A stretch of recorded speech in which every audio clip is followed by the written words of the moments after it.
Hi everyone, I'm Stan Mallow. Welcome to Paranormal Yakko. My guest today, Anthony Peake, is a best-selling author, lecturer, broadcaster, and leading thinker in the area of consciousness studies.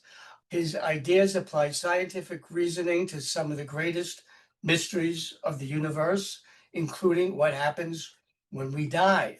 He's a member of the Society for Psychical Research, and his work has been published in the prestigious Journal of Near-Death Studies. We'll be talking about his book, Near-Death Experiences, the Science, Psychology, and Anthropology Behind the Phenomenon. Anthony Peake, welcome to Paranormal Yakker. Very welcome, Stan. Thank you very much. I'm really looking forward to our chat.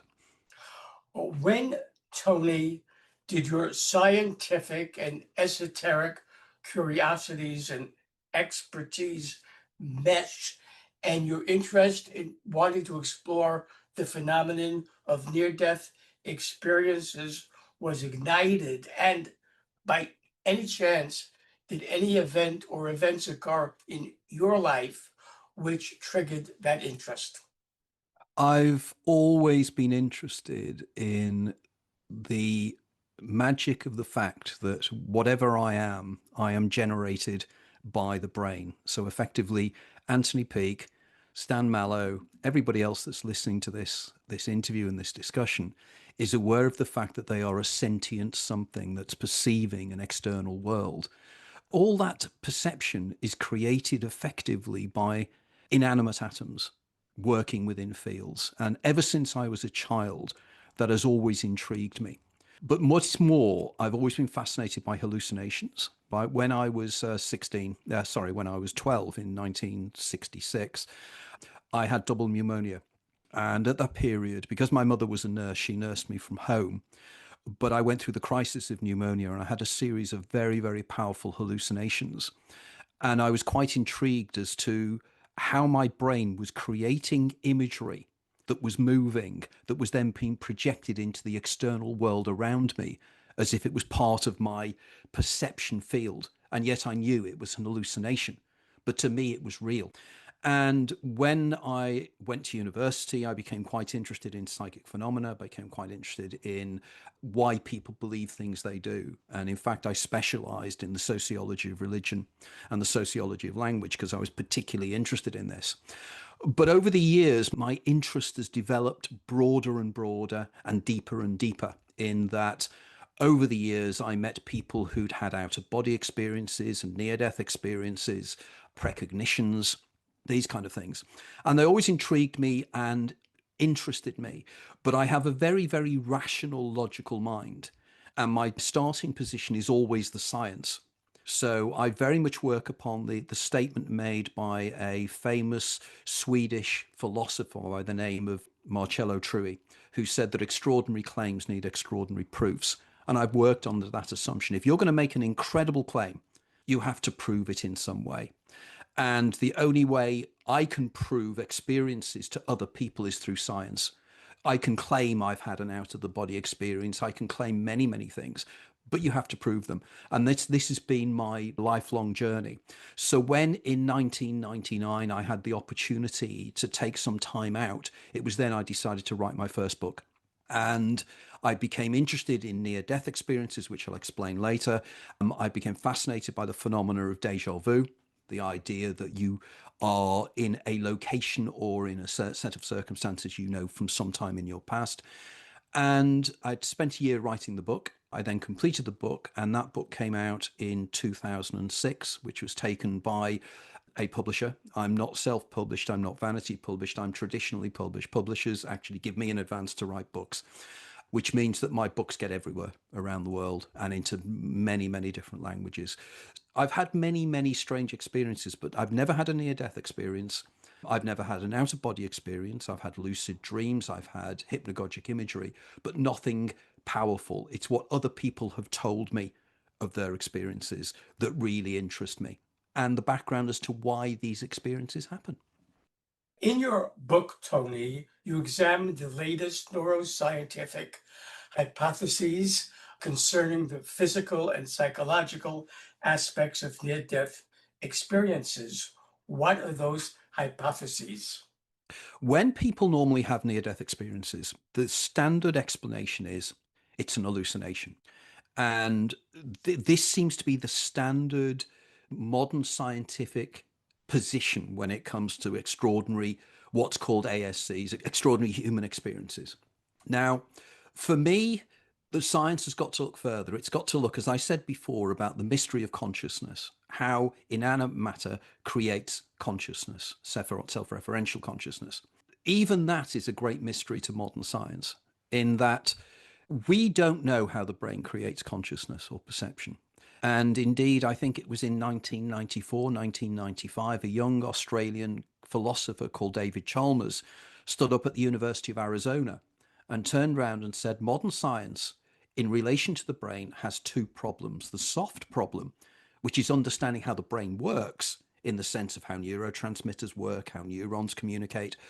But the hard problem is how the brain creates you and I, and it creates this perceiving something that's inside the head. Now, we know that that perceiving something seems to occur at birth and then disappears when we die.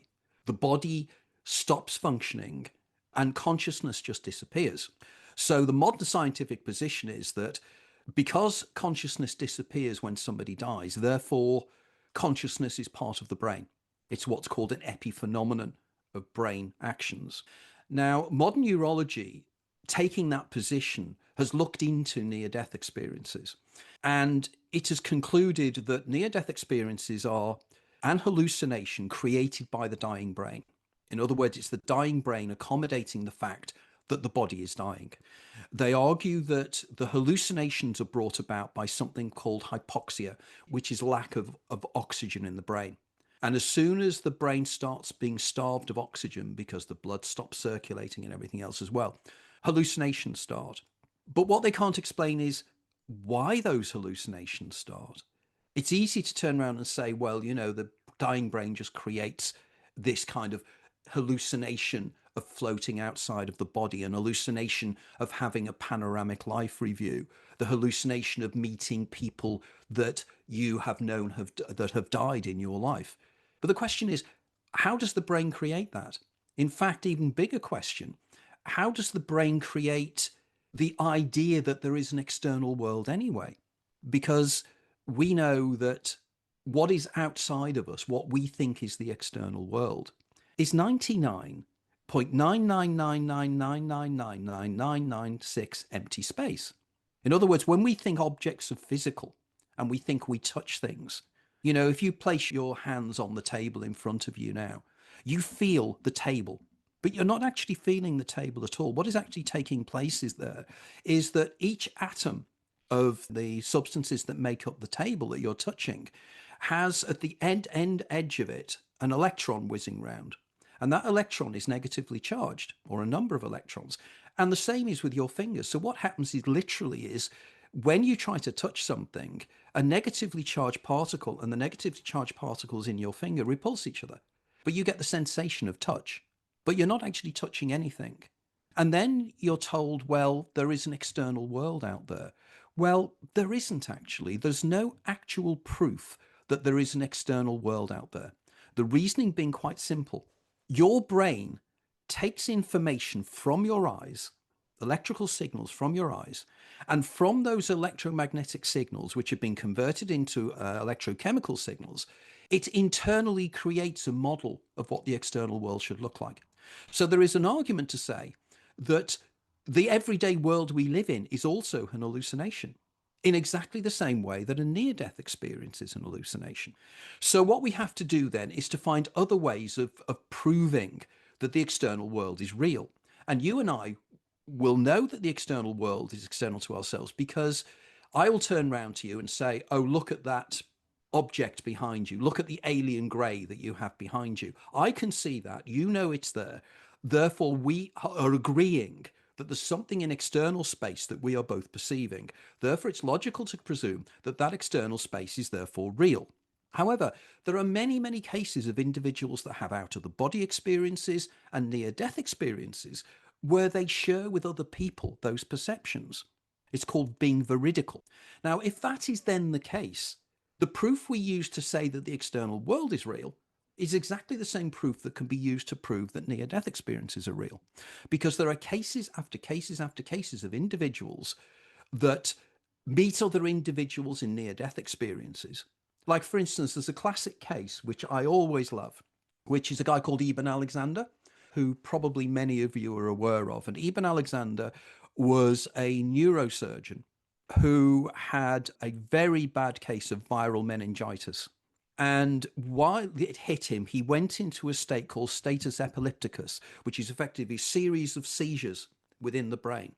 And effectively, he flatlined while this was happening. Literally, the brain activity stopped for him or for the people witnessing him.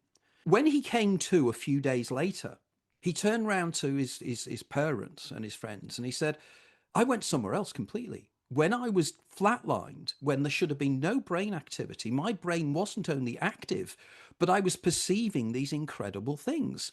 He claimed that he came to and he was covered in mud, and he climbed out of the mud, and then suddenly he finds himself on the wings of this huge, beautiful butterfly. That in itself sounds strange. Sounds like a dream sequence. But get this, sitting on the wing with him was a young woman. And the young woman starts talking to him. And Alexander starts talking back to her. And the one thing he noticed about it was that she had the most incredible colored blue eyes, very dark, powerful blue eyes.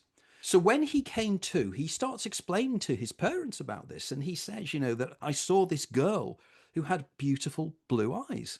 And his parents went really quiet and they said, oh, there's something we've never told you. You had a baby sister who died before you were born. And the one thing that was strong about her was her color of her eyes. And she had these incredible blue eyes. How did Eben Alexander know that? Who was the entity that was talking to him? So suddenly there's information people are bringing back from these experiences that suggest that this reality is just as real.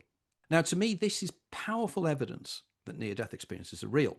Now, in recent years, there's been a series of discoveries made that the people who want to say that near-death experiences are hallucinations have jumped upon. And basically, there's a lady called Jimo Borgigin at the University of Michigan. And in 2017, she did a series of experiments whereby they euthanized rats. They killed rats. They gave them heart attacks and killed them. And the interesting thing was that there was brain activity seconds after the rats had been killed. Now, this is odd because the brain is dead, the rat has gone, and yet the brain suddenly starts triggering activity. Now, this was intriguing and it fascinated a lot of people. And the suggestion being that this effectively is evidence of the near-death experience being the final actions of a dying brain. But then they made one or two other discoveries, which was even weirder. And there was a case in 2023, I think it was, of an American guy living in Germany. And he was a guy in his late 80s and he fell off a ladder and he was rushed to hospital and they put him under a brain scanner to check his brain activity. As they did so, he died. So for the first time, somebody actually died whilst their brain was being monitored. And exactly the same thing as Guillermo Borgigin's rats took place. There was a delay and then suddenly the brain started massive activity again. Now, again, they use the argument that that proves that dying or dead brain is doing.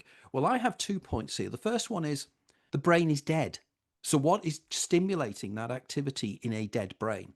But more importantly, if you say that is the near-death experience, from the point of view of the person experiencing whatever is going on in the brain, they're already dead. They've already died, but suddenly they're conscious again. Now, again, there was a series of other experiments done in, I think it was a lady called Clementina van Rijn. And this took place in the Netherlands, I think it was. And they beheaded rats. They again beheaded rats. And again, they had the same brain activity with a beheaded rat. So suddenly we've got this really interesting area of thought. Now, I argue that what is actually taking place here is far more fascinating. What it means is at the point of death, we fall out of time. When near-death experiences were first reported properly and written about, which was a guy called Raymond Moody, wrote a book called Life After Life. I think it was in the early 1970s. And some doctors really became quite interested in this near-death phenomenon. And Moody came up with a series of sort of experiences that people reported that he felt were consistent, like a feeling of time slowing down, a feeling of floating outside of the body, a feeling of seeing your life flash before your eyes, the meeting with entities or beings like the being of light. And all these things that he said, these are standard things that people with near-death experience have. And a few years later, a guy called Bruce Grayson, the University of Virginia, who, by the way, wrote the foreword to my first book, Bruce Grayson came up with what he called the Grayson scale, which is, again, these experiences. So when somebody's had a near-death experience, you ask them and say, did you float out your body? Did you see what was happening around you when it happened? And they tick them off. And then depending on how many you've got is how powerful the near-death experience is. Now, I've always been fascinated by this because what does this tell us about what is really happening in the brain at the point of death? And I'm particularly interested in two or three of these things, like the time dilation feeling, the feeling that time is slowing down. People say this all the time, that when I was in my near-death experience, I felt that I'd been away for hours, weeks, or years. I'll guarantee that there will be people watching this program who will have had that experience in real life. It normally happens when you're given bad news, when you fall, when you're in a car crash. It's as if time suddenly slows down. Now, this again is because of a release of certain neurotransmitters in the brain, chemicals in the brain, that seem to slow down how time flows internally. Now, a few years ago, I wrote a book called The Labyrinth of Time, where I discuss this in greater detail, the science behind this, as to why some people, time seems to slow down for them. So imagine at the point of death, for the person dying, or the person watching somebody die, it could be a split second. But for the person dying, the time spans out to an incredible amount. Now, if that happens, what does this tell us? It tells us that the time expansion is something that is reported by people who take substances called entheogens. These are substances like dimethyltryptamine and ketamine and psilocybin. All of these substances that people can take in real life also cause this time dilation effect. And indeed, it was so interesting that many years ago, a young researcher at the Maudsley Hospital in London called Carl Janssen noticed the similarities between near-death experiences and people who take a substance called ketamine. And he came to the conclusion that there is a substance that's released in the brain at the point of death that mimics ketamine and mimics what ketamine does. So when somebody takes ketamine, effectively they are having a near-death experience in exactly the same way. So it's brain chemicals. But if the time is slowing down, why does it do that? And I argue it does it because you have to experience something called a panoramic life review. Now, the panoramic life review is another of the Moody traits or the Grayson traits. And that's when people turn around and say, I saw my life flash before my eyes. It's reported, I think, in about 17% of cases of people that survive a near-death experience. Now, this is intriguing, and it's intrigued me for a long time, because if you see your life again, how can that be? It suggests that your life has been recorded. It suggests that your brain has an ability to store all your life experiences, because you can't just have your life flash before your eyes unless it's a recording or it's been recorded in some way or other. Now, people will turn around and say that sometimes when they have the panoramic life review, they see incidents from their past that they're right back living it again as it was in the past. Other times, people say that they see themselves from outside a position in their body living their lives again. And other people claim that they also sense what happened to other people around them and see other people's pain and things they do. Now, I'll give an example of this. There is a guy who contacted me many years ago after my first book came out, a guy called Bill Murtha. And Bill Murtha fell into the sea. He was cycling his bike along one cold winter's day, and a wave hit him and whipped him into the sea, and he was drawn out into the sea, and he was dying of hypothermia. And he explained to me, as he was dying of hypothermia, he was back running across a street in East London when he was 7 years of age. and he's in his body running, and he looks up and he sees a car come at him, and the car hits him. And it was an incident that happened in his childhood where he broke his leg. So he's lying on the ground in pain with his leg. And then suddenly he's no longer in his body. He's looking down through the eyes of a woman who's looking down at her leg, and she's got a ladder in her stocking, and her fingers are playing with the ladder of the stocking. She then looks up and she's driving a car to see a little kid run across the road. That was Bill. And she hits him. And Bill felt all the pain she felt when she came out seeing this kid with a broken leg. And then he's out of his body. He's back in again in the sea, going through dying. So it seems that we have this ability to have snapshots of our previous lives or our life before. This is significant because I believe that when we really die, rather than near-death experience, you relive your life again.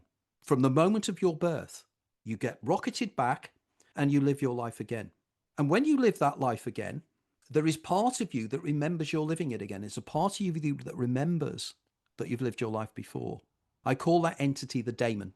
And the Daemon, I believe, is that voice in your head that tells you not to do things, your guiding spirit, your whatever you want to call it. And I argue that that Daemon guides you through life as best it can and warns you about things. But sometimes when you're living your life again, in the final seconds of your life, you suddenly remember that you've lived this before. There's suddenly a realization that you've done this before.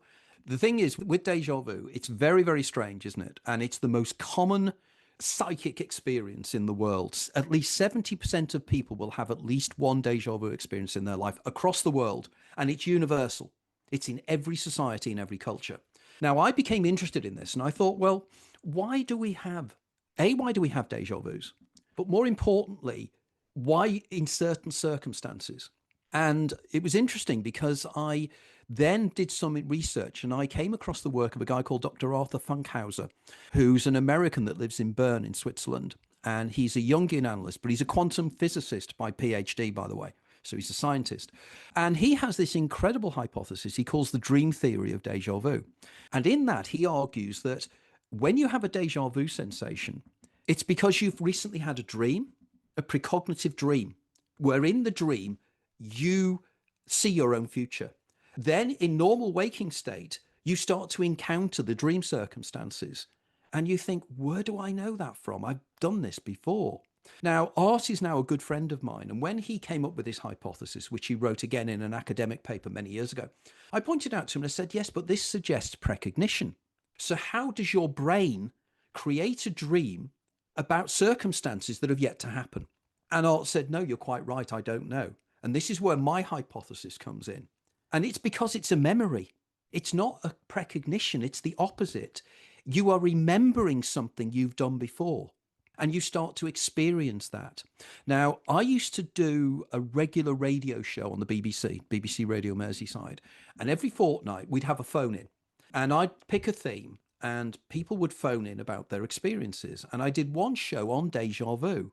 And this guy phoned up, live radio, and he said, what Anthony's saying here has proven something that's mystified me for years. And he explained to us on live radio, and he said he was watching television with his wife. And as he was watching the television, what was happening on the television, he was hearing twice. He was hearing it and seeing it, and then he'd see it again.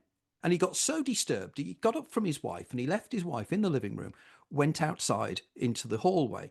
As he did so, he saw somebody walk past their front door, which was made of glass, twice. Then he realized that he could prove he was being precognitive. And this is astonishing. What he did was he had a piece of paper and a pen, and he waited until he heard in the deja vu what his wife said to him as he walked into the living room. And then he wrote it down, walked into the living room, and as she said the words, he handed her the piece of paper with the words she was going to say written on it. And he said, I know that I was seeing about 3 or 4 seconds in the future. Now, over the years, I've been approached by many people from around the world that have this effect, and many of them experience something called migraine, classic migraine, or temporal lobe epilepsy. Now, to me, this is intriguing because it means that it is something to do with how the brain functions during classic migraine experiences. and during temporal lobe experiences, particularly the aura state, which takes place before they come about. So it's a neurological effect, but it suggests something else. Because if I can perceive what is going to happen next, it means I've experienced it before in a past life. Now, the classic definition of deja vu was put forward by a guy called Vernon Neppe, who is a professor of psychiatry in Seattle. And Vernon Neppe argued that deja vu is that feeling you have where something has happened in an ill-defined time in your past that you cannot identify. Now, my argument is, if everybody who gets a deja vu is actually reliving their lives, that's why we get this sensation. Now, there are various neurological, there are 72, funnily enough, there are 72 known explanations for deja vu. Mine is one of them. There was a book written a few years ago that listed them all, and mine is one of the models. But the major neurological explanation is something called the visual pathways hypothesis, which was put forward by a guy called Robert Efron in 1962. And that is basically that literally part of your eye sees, because we've got two hemispheres to the brain, and it's as if one part of the brain processes a bit of information from the external world a split second before the other one. But that fails to explain precognitive deja vu sensations. And in fact, it was disproven in, I think, 2016, 2017 by a guy called Akira O'Connor at the University of Leeds here in the UK, when they found people who are deaf have a deja sound sensation where they hear something and they hear it again. So clearly, whatever deja vu is, it's not what we think it is. And I argue it is basically what you feel. And I'd love to have responses when you're posted it here. People out there that you've had deja vu sensations. Do you genuinely believe it's just because one of your eyes has seen something a split second before? It's because you have this overall feeling, don't you? It's kind of a feeling of strangeness, a kind of feeling of sickness in your stomach. And I believe it's because you're remembering your past life. And I call this concept cheating the ferryman. Because I believe we cheat the ferryman. We never pay the ferryman his fee to take us over to the world of the dead. Because we all live our life, another life, in the final second of our lives. And at the end of that life, we live another one, and another one, and another one. So effectively, we are immortal. And we live life after life after life, again and again, with this guide taking us through the lives. Because each life is different. Because remember, in your life, you make decisions all the time. Every second, you'll make a decision. Like Stan, you might turn around and say, this Anthony Peake's a complete nut job. I'm not even continuing with this interview. I'm walking out. You could make that choice. But there'll be another version where you sit continuing listening. This is called the Everett's Many Worlds interpretation of quantum mechanics. This is something that is known within quantum mechanics. It's a very, very powerful theory of how the universe works.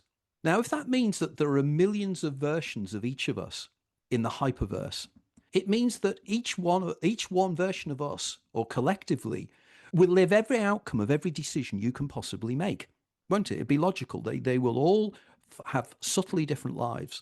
And I believe that what is really taking place is it's like we're in a computer game. We're like we're in a simulation of our lives. And within the simulation is a program that has and will render the reality of every decision you can make. So the moment you make a decision, what's called the wave function. In quantum mechanics, there's something called the statistical wave function. Effectively, subatomic particles, until they are measured or observed, don't exist. They are a wave of probability. And the moment they are observed, the wave of probability collapses into a point particle in a particular location, which means there's a direct relationship between the observer, consciousness, and the external world. Which means then every decision you make, a new world is rendered, which is rendered to accommodate the decision you just made. And you go through your life and you make hundreds, thousands, millions of decisions, but each one of them puts you into a different universe or into a different scenario or a different computer game, for want of a better term. And I believe that's what happens when we die. And near-death experiences are just part of that introduction to that hypothesis. I would argue, for instance, that near-death experiences like the out-of-body experience, when people have out-of-body experiences and near-death experiences, it's as if their consciousness raises above their body and they can see around them. And this is, again, because of the way the universe is structured. It's the way the universe works. We think we are one consciousness, don't we? We think I'm me, I'm I. Whereas I argue we're not. Consciousness is out there, it's a field, and we can attune into that field and we can move outside of our bodies and view the field from different locations. You also explore in your book how anthropological studies and spiritual beliefs have contributed to our understanding of near-death experiences. Could you elaborate a bit on that? Yeah, it's quite intriguing. Is that one of the things that is fascinating about near death experiences is that every culture has them. There are no cultures that have been discovered on the planet that don't have descriptions of what we would call near death experiences. Not only that, but throughout time, near death experiences have been reported. I mean, for instance, the oldest near death experience that is generally cited was an ancient Greek story of the myth of a guy called Er. And he dies on a battlefield and he finds himself floating outside of his body. He meets people that are dead and he wanders around this world and he comes back into his body again. You know, that's 3,000 years ago that they were describing these things. So the question is then that it's everywhere, but each culture interprets it differently. So, for instance, one of the things I mentioned, one of the Moody traits and one of the Grayson traits, it's something called the being of light. And the being of light is the entity, something that you meet after you've died. You die, and suddenly there's this being standing next to you, and it helps you and guides you. Now, within Western cultures, it tends to be somebody that we know and love that has died. But different cultures have different beings of light, depending upon the cultural aspects of them. In the Western world, for instance, it might be Jesus or something like that, or one of the saints or whatever. In other cultures, it will be could be a representative of that religious group. It could be one of the Indian pantheon of gods in India. In Japan, they have different ghosts or beings that come to them. So clearly it is culturally based. But the phenomenon is still the same, but it's how it presents itself to the dying person.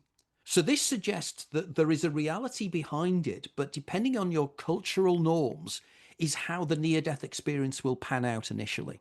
Now, again, I can give examples of this, just how fascinating this is that young children, when they have near death experiences, they also have a being of light that comes to them. And on many occasions, because young children don't tend to know many people who have died, because of course they've only had a short life, so maybe their grandparents, maybe, but usually if you're 6 or 7 years of age, no real people in your life has died. So guess what? The being of light that appears are their school friends or their school teachers or cartoon characters. So clearly, this is anthropologically fascinating. Why cartoon characters? So clearly, it's what you get, what you expect. Now, there is then some very interesting areas that I find really intriguing, is how it can be linked to the world of the grey gentleman behind you. Because as you probably know, for the last 4 years, and it will be 5 years next year, I've spoken a thing called Contact in the Desert, which is the world's biggest UFO thing. And in my books, I write about the links between near-death experiences and UFO experiences. And I've discovered some fascinating links. Really extraordinary. I mean, for instance, there's a lady called Dorothy Counts, and she was a Canadian anthropologist from the Laurentian University, I think. She's based in Ontario, or she was based in Ontario, Dorothy Counts. And she did a lot of research with people in New Guinea, or in fact, a place called New Britain, which is an island off New Guinea. And she interviewed lots of people there about their belief systems and everything else. Now, you will probably know from history that in New Guinea in the Second World War, because the American army came in there and the Australian army, there was a cult that started called cargo cults, which were people who believed, the locals, saw the Americans landing and bringing goods from America and building airstrips. And then from the airstrips, all these goodies would come off the planes. And the locals come to the conclusion that if you prayed hard enough, you could make the cargo come from the sky. And the cargo cults became quite an interesting area anthropologically for people. And this is why Dorothy Counts was out there. But she then started talking to people, and she discovered there were individuals who'd had near-death experiences.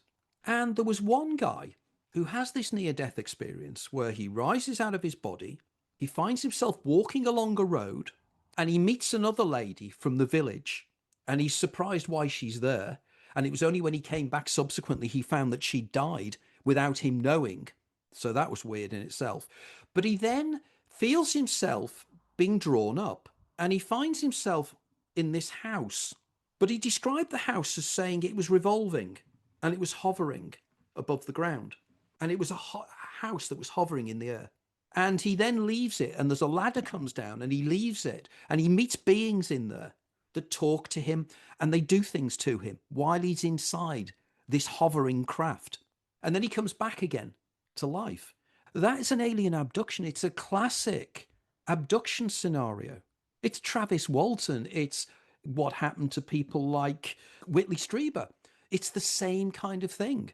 And the entities seem to play around with him in one way or another.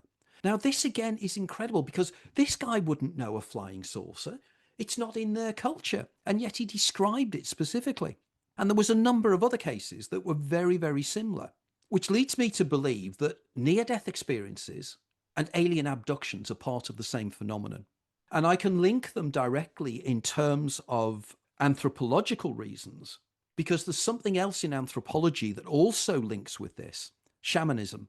And there's something called shamanic traveling, whereby a shaman will dance themselves into like a near-death experience, where they'll then come out of their body and they will meet beings who will guide them. They'll go to the upper world or the lower world. Now, these entities are regularly described as being insectoid. And what do the entities do when the shamans meet them? They dismember the shamans. There's something called shamanic traveling and shamanic initiation, where the beings tear you apart. They take your innards out. They examine you. This is exactly what happens to people like Betty and Barney Hill. You have the same tropes. Now, if you start looking at this, and the reason that my writing is unique, I think I'm one of the few writers in the world that's going near-death experiences, alien abductions, DMT experiences, ayahuasca experiences. They're all the same thing. And if you start joining the dots, you start to realize that it's a universal phenomenon. And I will guarantee that you will find this phenomenon is worldwide and has been throughout history. Anthropologically, then, I mean, for instance, in the book, I discuss near-death experiences within Zoroastrianism, within the Indian community, within the Japanese community. I mean, there are places in Japan that's called the Shining Light group. Part of their religious belief is near-death experiences and out-of-body experiences, where they find themselves outside of their body. So there is something bigger here, I believe. And in the book, I describe all this in great detail. If the folks from the Cambridge Merriam-Webster dictionaries approached you, said they were working on an esoteric dictionary, and wanted you to provide the descriptions, the meanings of life, death, and near death as you view them in the context of your research, what, Tony, would you write to describe those words? What I would say is that death is something that happens to other people, something that never happens to you, because you can never be aware that you have died logically. And I use the analogy when I do lectures. I always say to people, don't you find it extraordinary that in your life, people die, but you remain? You continue being the observer of your universe. And I argue this is because we've got consciousness wrong. We misunderstand how the universe functions. Can I prove this? No, but I've got a lot of neurological evidence to point out this could be the case. What I believe is taking place is that we are all a singular consciousness, which I call an eidolon. And an eidolon lives one life, is born and dies.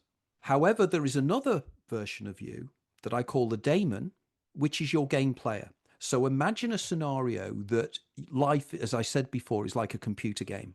So there's the on-screen sprite that is the eidolon that lives one life and goes through life like a computer game.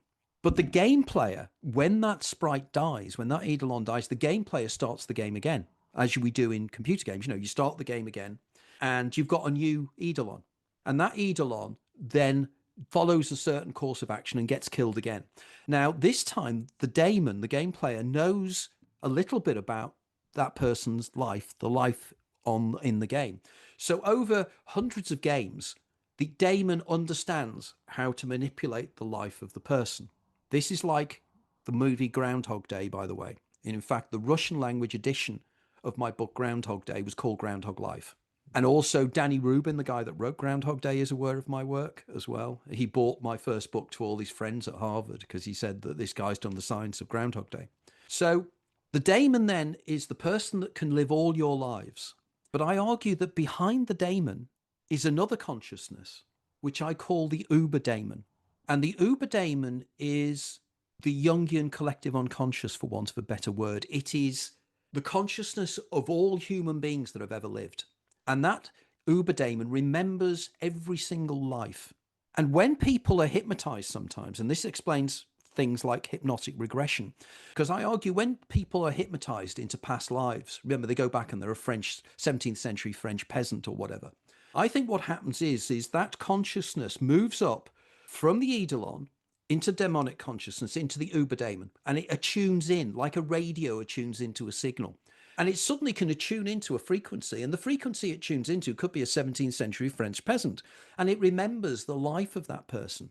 But then I argue from there, behind the uber daemon is then something I call the godemon.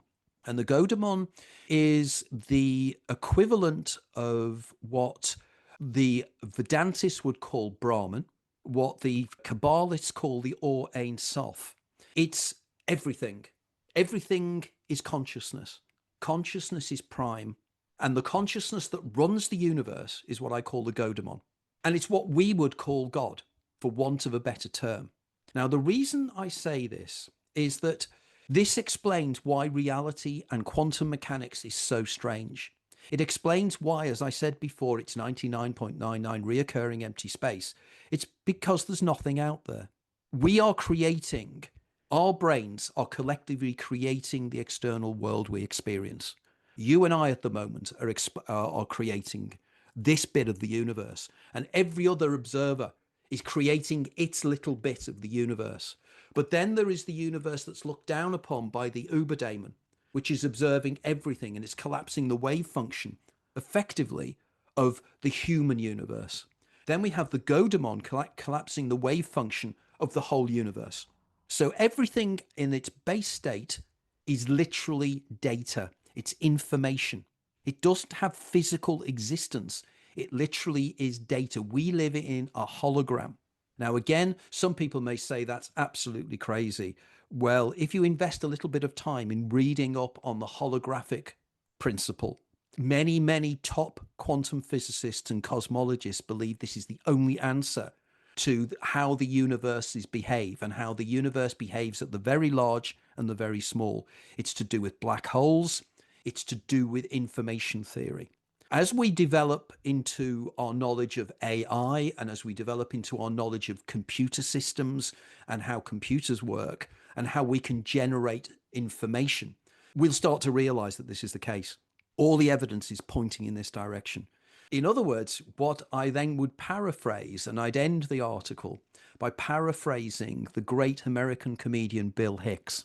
He did a very famous comedy sketch where he turns around and he's trying to show how newscasters zone in on the ridiculous. And he says, breaking news, young man on acid realizes that reality is just light slowed down to a very small pace. And we are one consciousness experiencing itself subjectively. Now over to Bill for the weather.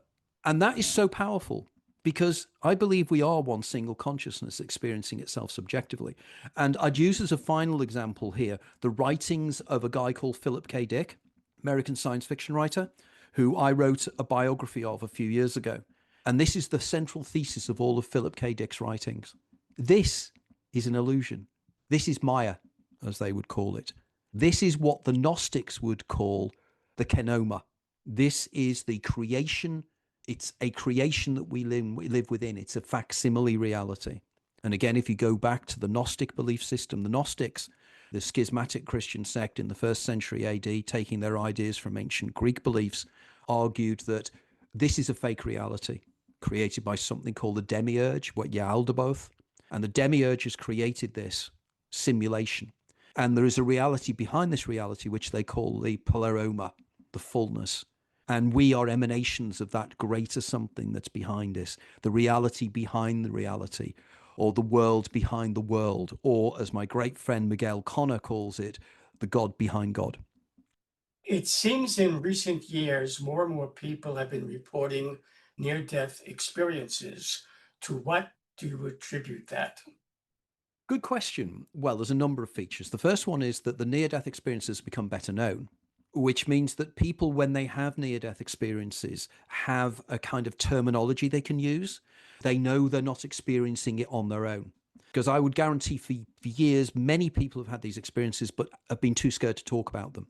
Can you imagine a scenario in 1830 when you have a close with death and you say, oh, I floated outside my body and I saw my dead grandmother and I saw my life flash before my eyes? Nobody's going to believe you. Or they're going to say it conflicts with our belief system. So you're going to keep stum. But as time has developed, people are more at ease now. So they know that when they have this experience, when they come back, they'll say, God, I've just had a near death experience, or even an out of body experience. It's the same kind of thing. So they are calmer about it and they feel they won't be ridiculed. The second point, I think, is the development of medical science, which is now so sophisticated that we can bring people back from the point of death. Our doctors can save people's lives that ordinarily people would have died. So there are more people surviving near death experiences to be able to come back and report them. So it is not at all surprising that the numbers are increasing. Like anything else, it's when people become more aware of something, they have a category that they can place themselves upon. I also believe that it is to do with the way in which we see the universe is changing. We're moving away from the straightforward materialist reductionist worldview that everything that is physically out there is just physically there and everything is real and there's nothing outside of our perceptions. It's something I call electromagnetic chauvinism, the idea that you only believe what is out there because it's light waves hitting your eyes. And we know that the color red doesn't exist out there. We know that insects see the world in a completely different way. We know that bats see the world in a completely different way. But we believe because our senses present to us a reality, we believe that's what that reality is. It's called naive realism, by the way. There is a technical term for that, believing that what you perceive is really out there because it isn't. So as time goes on, we're starting to realize this. And as technology develops, and as we see more and more things with AI, as we see virtual reality now, can you imagine 35 years ago me explaining my analogy of the computer game to people who've never seen a computer game and never put virtual reality headset on? Whereas now when I turn around to people and I say, well, if you put a virtual reality headset on, then you placed yourself into a haptic feedback suit that your movement was within the simulation, within the 3D world of the VR, and it looked as if you were moving as you move. How could you tell if somebody then wiped out all your memories of who you were and you were inside the game? How could you tell that you were not in a game? Now, the answer is you couldn't. You see virtual reality things now, they are hyper real. In fact, they don't make them as hyper real as they can for the very real reason that people, if they did when they went into virtual reality real, would lose all concept of what is really happening. And in those virtual worlds, you meet other people. Now, again, this is intriguing. And again, as this is an aside, some of my associates are doing research into dimethyltryptamine at Imperial College in London. And there are people volunteering to take DMT. And when they get into the out of body state, when they take this fantastic hallucinatory substance, they go to places that are more real than this. And not only are those places more real than this, they meet entities there. And the entities remember them. It's as if the entities are independent of them. They're not part of an hallucination. That's their world that we go to when we're in out of body states, near death experiences, or whatever.